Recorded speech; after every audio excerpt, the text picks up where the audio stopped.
We believe that Africa's energy poverty is self-inflicted because Africa has abundance of resources, both human and material resources and raw materials for energy. Until now, we are still using lithium-ion battery. Your phone has a lithium-ion battery. The electrical storage we get from solar is stored in lithium-ion batteries. So, environmentally, this mining of lithium has great environmental impact, and the resources are also becoming scarce because the demand is too high. Because of the problems of global warming, and there's a push now to abandon fossil fuels. So we have energy problems and we cannot use the conventional energy sources. So we have to develop and work towards renewables. We're also trying to see a way of using our domestic septic tanks as biodigesters. So somehow you see that it's helping to tidy up the environment. And we are here to support Africa to achieve its energy transition agenda.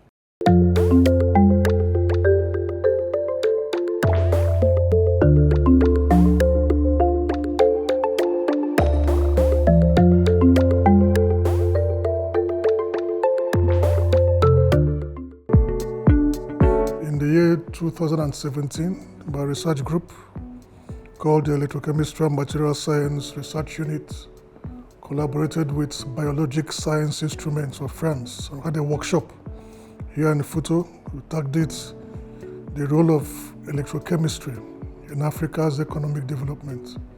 So in that workshop, we brought people from different departments in Futo and outside Futo, and we agreed in that workshop to expand, the focus of electrochemical techniques to different disciplines. We had the idea to write a proposal for a center for energy interfaces and electrochemistry. So we had an idea for a center, we had the budget for the laboratory, but there was nowhere to get the funding for that. So not long after, we now learned about the S-Impact project and the call for proposals, right? And we decided to put our proposal for this S-Impact project, and we changed the name of the center now to S-Fuels. So S-Fuels was established with the S-Impact project in 2019.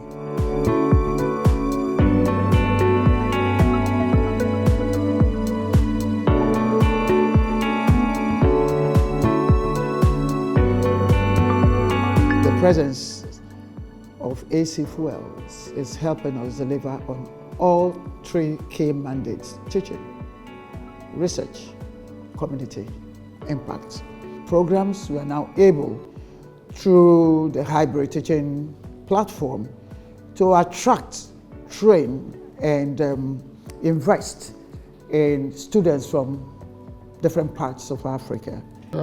We have a very well-developed curriculum which has been approved by the University Senate. The programs are run in modules.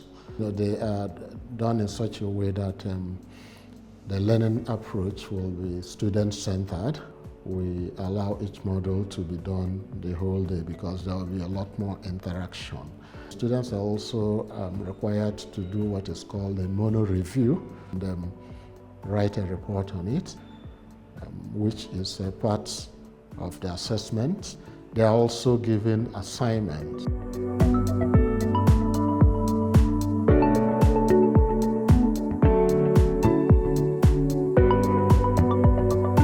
Okay, so S-Fuels we have 4 new programs that we developed the curricula and we are approved by Senate.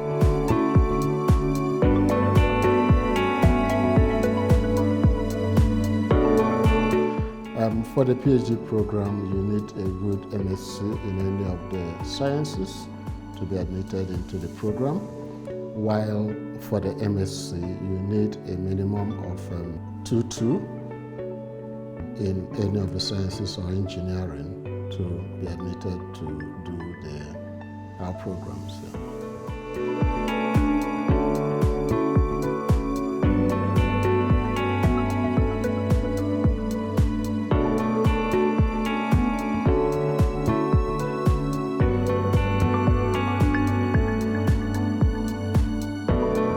research is based on renewable energy. Basically, the main storage we have is fossil fuels, lithium-ion battery, lead-acid batteries, and so on. My research is focused on bringing an alternative to that. We are finding out the potentials of microorganisms, both bacteria and fungi, that possess volatile fatty acid degrading genes.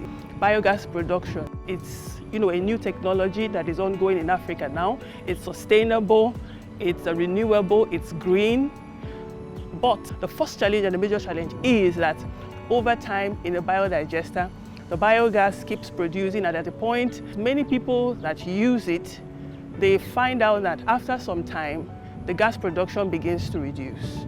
And somehow, over time, it just discontinues, it stops. So what my work is poised to do is to see how we can find out which organisms, both the bacteria or the fungi, possess genes that could degrade these volatile fatty acids. The quality of research, I would say it's good, because we are not just in any single area of research. It's a multidisciplinary course. So basically we have professors from different walks of life taking us through this academic research. My supervisor, for instance, is a professor. So you can see from there that he has already got a wide range of knowledge. So impacting that is going to be something that is going to be very good for the researcher. And then when you come to conferences, the center has a monthly webinar session that takes place. So after every month, they invite a professor from one area of research that is related to what we are doing in the center here. So we've been exposed to all these kind of webinars, and then the knowledge is gained from such.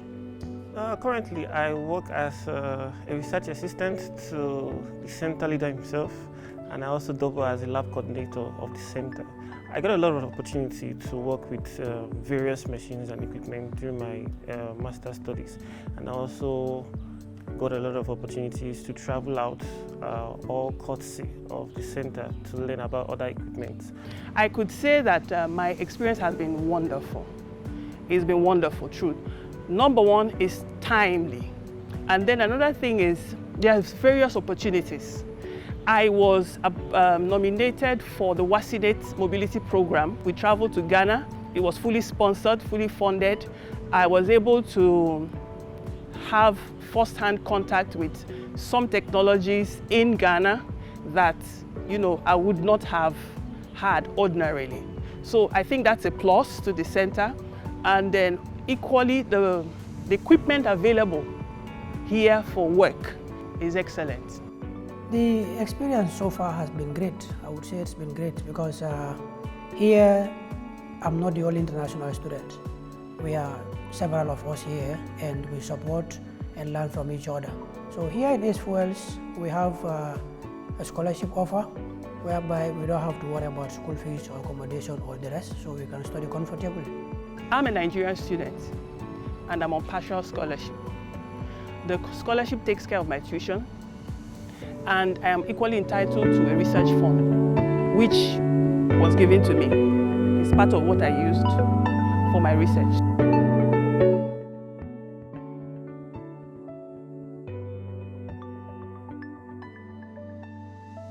So we do have some good solutions from our students and from faculty. We have, for instance, we have 2 recent patents on anti-corrosion interventions. We have a special formula for a triple action functional coating that we developed that has a super hydrophobicity. It repels water and it heals itself when it's damaged. So it's called a triple action functional coating. We also have a system for using remote sensing, right, to probe different parts of Nigeria to determine the presence of radioactive materials in these areas, especially in the northern Nigeria. The 3 innovative research has a lot of prospect. One, that has to do with bioenergy production from waste. So the prospect there is that with the advent of using this alternative energy, there will be slow or zero use of fossil fuel again. And then with that, trying to create awareness and making people, especially in the rural populace, to stop the use of fossil fuel that is disturbing the climate, will now, tilt towards using the bioenergy, which is a cleaner energy. And then with that, we're going to have a cleaner environment, and the climate at least will come back to what it's meant to be. The second one on bioremediation has to do with trying to kind of manage the problem already caused by the fossil fuel. So we engineered organisms, right, through cloning, that a kind of a superbug that can help us to clean up the environment. And then at the end, the farmers, those in the rural populace can still make use of their land for farming and solve a lot of problems in terms of dispute and other things. Yeah.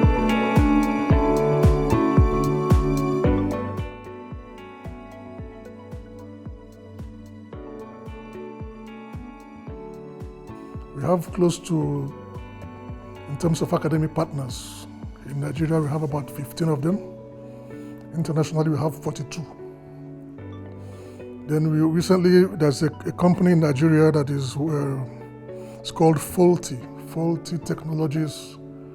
They are developing, or they have, developing cab services using electric motors. So we are partnering with them for their batteries and their battery charging stations. We have a long history of collaboration with NMPC Research, Technology and Innovation. They're using we have a project on the smart coatings. We have a project with them on forest carbon capture, right? To develop strategies to use the forest resources in the Niger Delta for removal of CO2 from the environment. So we have those kind of collaborations. We have collaborations with a company in Owerri that is very effective and helping our students with internship. They do work on energy systems. They provide energy supply to industries around here. So we have such people. We have a company again that works for us in solar panel installation and train our students. ACE Fluids has been the cornerstone when it comes to educating our people from the tertiary level to the secondary school level here in Imo State, in collaboration, making it easier for some of us in government to take this thing to the grassroots. They have done a lot, and we are very happy with their partnership. 2 years ago, we had a very serious and beautiful program at the Protea.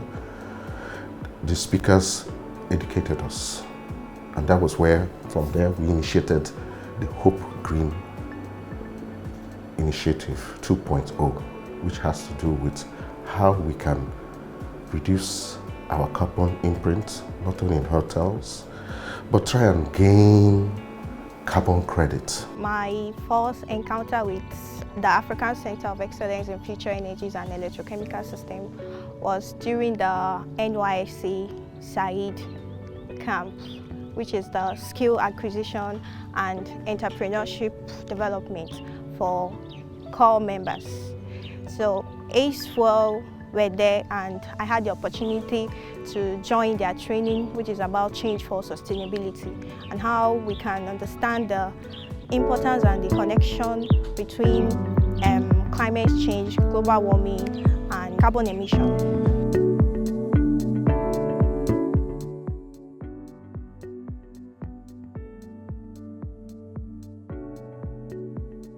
The French Development Agency, there are primary sources for AC fuel for now, but we are expanding our scope. We're increasing the number of research grants we are getting nationally. For the very first time in our history, we're relatively a small university because we're a university of technology. We've always done great things, but we are doing greater things now. And so for the first time, for the whole of this country, we came number 4 in attracting the Tedford National Grant. That is a lot of improvement and quantum investment in our research capabilities. And so, so that is happening, and it's good for us. We are also increasing the number of collaborative research grants we are able to attract outside the shores of this country. with different agencies, different groups, and different industries and institutions. Of course, we are also noticing an increase in the number of requests and demands from the private sector in particular, and governments, even state governments, for us to do consultancy services for them. This is because the confidence in our capabilities has increased, and also we now have the equipment to begin to engage and do the kind of research work which hitherto we couldn't do. So we are getting a lot of good nods, and so our capacity and our relevance and the confidence of the market in what we can do has really increased significantly. We are working closely with a university called Swansea University to develop, to commercialize what they call next generation solar cells. Right? So we are setting up a lab for that to go into large scale production of perovskite solar cells for commercial purposes. That's our main strategy for sustainability. Of course, we have short courses we offer. We have a program called Change for Sustainability campaign, where we propose to train 50,000 youth on the energy transition and renewable energy technologies, and we are getting sponsorships for that. We're also reaching out to donor agencies, to different kinds of collaborators to partner with us towards having new income streams to sustain the center. Yeah. I would recommend that potential students go ahead, click on the link and come into Ace Fuels. The programs are top-notch, they're different, they're excellent.